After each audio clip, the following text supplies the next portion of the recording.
Hello, Internet. Silence! Thank you for stopping by. Today is no ordinary day, and this is no ordinary video. Because today, we're...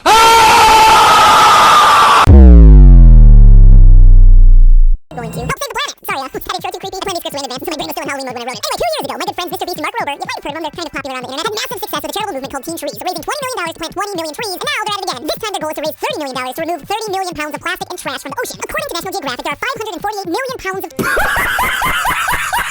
in the future. Oh wait, we do know because Subnautica reveals a heck of a lot about this exact thing, even though the story kinda skims over it. Boom-ching, get it? Skimming the trash off the top. And with that seamless segue, let's get to the episode.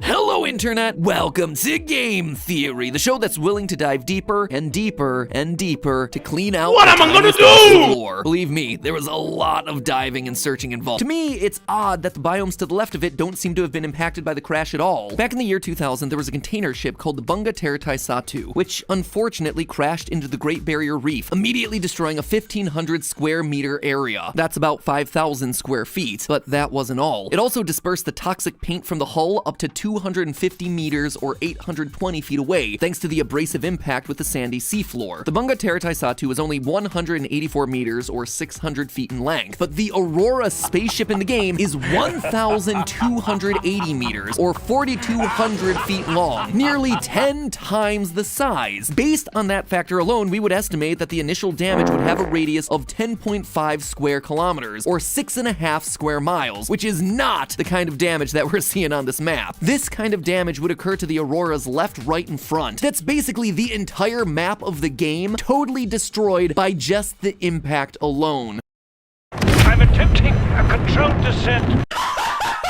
What the fuck? What the fuck was that? That's not all the negative impact that our crashing spaceship would have caused either. With that amount of earth being dug up and water being shifted, it's like... Oh, hey. I'm just about to go to bed. I know we couldn't Skype tonight, but that's alright. Good night, girl. I'll see you tomorrow.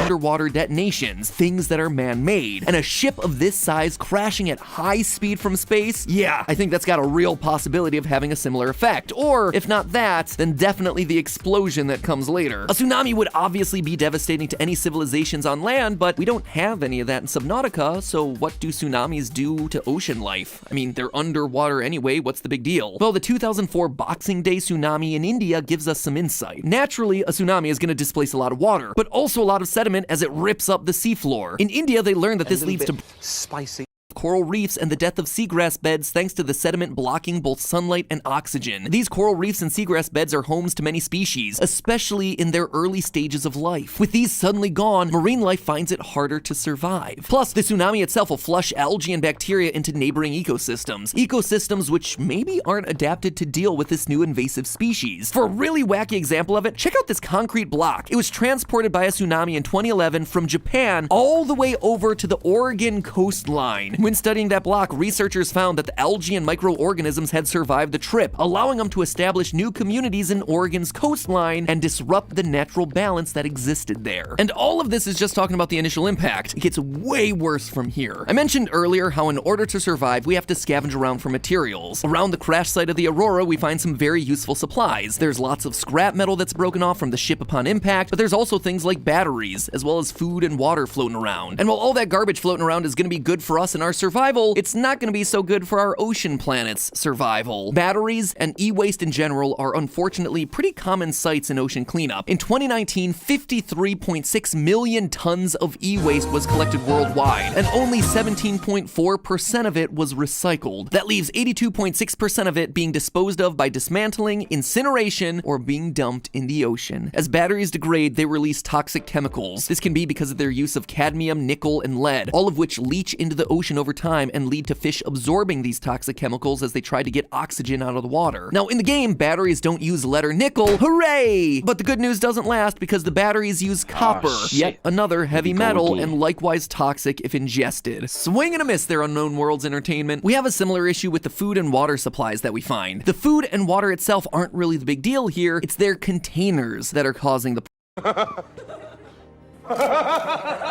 problem. Stuff like water bottles. In 2017, the Ocean Conservancy did an international coastal cleanup. Of the 20,834,689 items that they collected, plastic bottles came in as the third most common source of trash. 1.5 million collected, with plastic bottle caps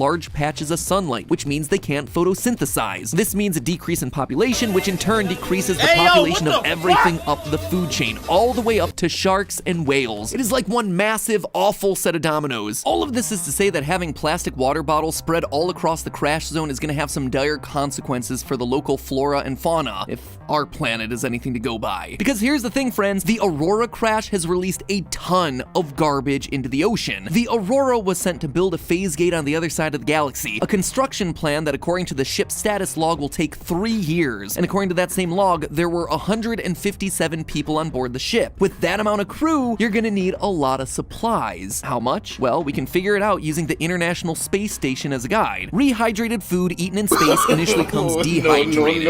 If that wasn't obvious. And those dehydrated foods need to be contained in order to keep them safe for consumption. Typically, food on the International Space Station weighs in with 0.27 pounds or 0.12 kilograms of packaging weight. We know the Aurora's project time, we know how many people were on board, so let's do some quick calculations. We'll assume a standard 3 meals per day per passenger, so that gives us 127.17 pounds or 57 kilograms per day in packaging waste. Then we have to multiply that by the amount of days in a year, 365, and then multiply that by the 3 years of the mission, giving us a grand total of 139,251 pounds of trash. 63,000 kilograms of packaging just released out into this ocean planet overnight. And that's not even considering anything else, like parts of the ship floating around, other storage containers, things like that. Referring back to that 2017 coastal cleanup, food packaging tends to get caught up in ocean currents, moving them up to 5,000 miles away, which, when the map that we have is only a few thousand meters, means that we're now affecting areas that go well beyond the scope of our crash site. This has suddenly become a planet-wide issue. Fortunately, the animals, the radioisotope that tends to be used for radioisotope thermoelectric generators in space is typically plutonium-238, which has a half-life of 87.7 years, meaning that the planet could be dealing with the effects of radiation for centuries after the crash. So while yes, we managed to stop a mystery illness affecting the planet, we also introduced destruction to a delicate ecosystem. Between the trash that we brought, the tsunamis, the radiation, it's likely that we're not a net positive for this planet. We completely wrecked the world of Subnautica, and we're not done because 2 years later, Alterra decides to do some more research on the planet, bringing with it more people, more waste, and more damage to the environment. Planet 4546b just cannot catch a break. Enjoy the tranquil world of Subnautica while it lasts, because humans are about to destroy